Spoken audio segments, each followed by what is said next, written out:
Hello, welcome to another video by me, Paul and Jetty. In this video, I'm gonna be adding a third part to my how to build an art website. Artsy, artist, artful, artistic. These are all words that apply. Kind of whatever you're looking for, whether it's your own brand, whether you're an artist, or whether you're a web developer building a website for an artist. It applies either way. So, in our second video, we actually got down to the grid of building. And we kind of put together the structure we have this image here at the top, and then we have our kind of header with the logo at the top, and then the navigational section. So I've kind of updated the styling slightly. I've updated the colorization here. And then we have this section with our portfolio links here. Boom, boom, boom. That's kind of how we styled those. And then I've added this section. Kind of has a cool transition effect with the circles. And then this is the last section at the bottom here. So the purpose of this video is going to be optimizing this for mobile. So as somebody that's building an artist website, it's great if you can, do it on desktop and it looks good. But going to mobile is kind of a whole different experience. I have some tips and tricks for the best ways to optimize your Elementor website for mobile experience. Here we go. So go ahead, open up the tab. Cool. So this is the desktop version. Everything looks good and the way I want it. So let's go ahead and switch over to the mobile. So we go down to the bottom and we click bottom left, we click responsive mode, the little computer screen, and then we click mobile.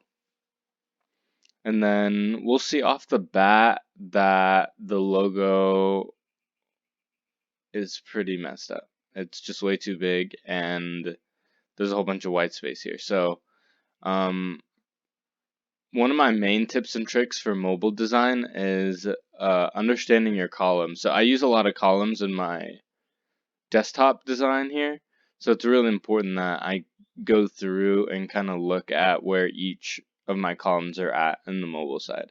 So I'm clicking the edit column here. Column width. I'm going to try just 50%.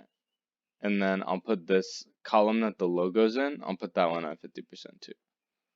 So that's already pretty good. I kind of like that. I'm thinking that I want the logo smaller, so I'm just going to click the down arrow until I kind of get it the size that I like it. Maybe just 25.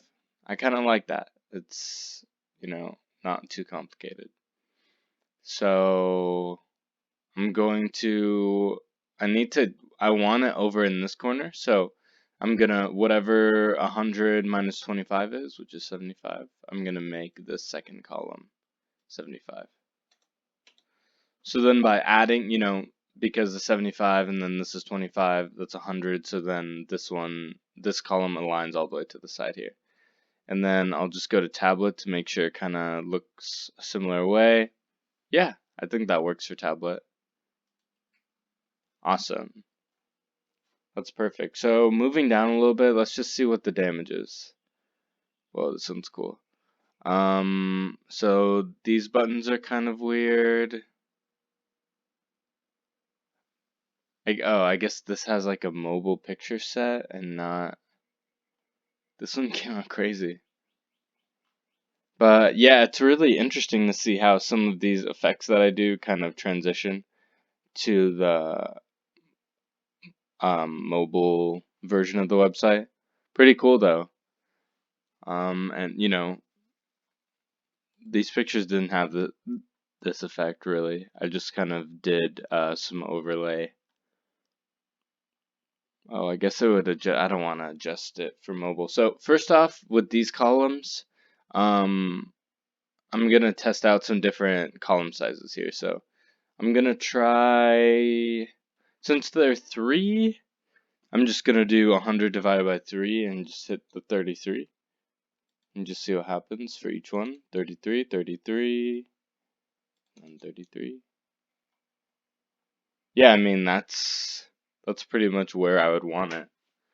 Um, and yeah, sometimes on mobile you just gotta let the design tool know kind of how you want these things organized when you go into a different format like that. On this, I'm seeing that, I added a margin to both of these and they kind of are kind of messing it up. So I want to go to the margin section, and if you just click the link values together, it'll get rid of the margin that you created there. So that on desktop, so it'll remove it for mobile, which is exactly what I want. And I think that, this is looking pretty good. I definitely will test the UI out on my phone because I want it to be maybe making this smaller. It seems kind of tall. And there's no minimum height set, so I'll just go like this. Yeah, I think that is better. And then for this one, gonna go ahead and replace this image with the one that I chose. Let me see where it is. Hmm.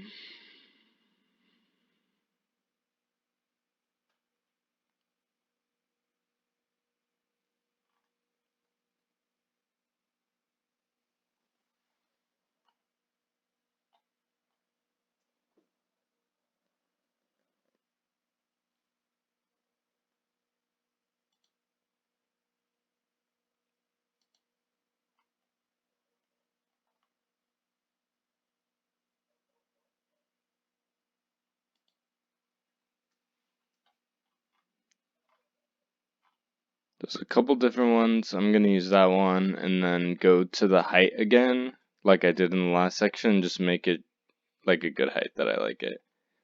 This one's cool. I like that effect a lot. Perfect. These look awesome. These ones came out really nice. And that's kind of exactly where I want it. And then I'm just gonna hit update. Cool. Check it out on mobile really quick. Make sure those changes I made kind of went over. And they did. Even this film strip effect that I was going for came out really nice on the tablet version. It's pretty much what I was going for. So awesome. This came out pretty close to what I was hoping. I didn't really go into this with expectations, just that other example that I built to kind of work off of.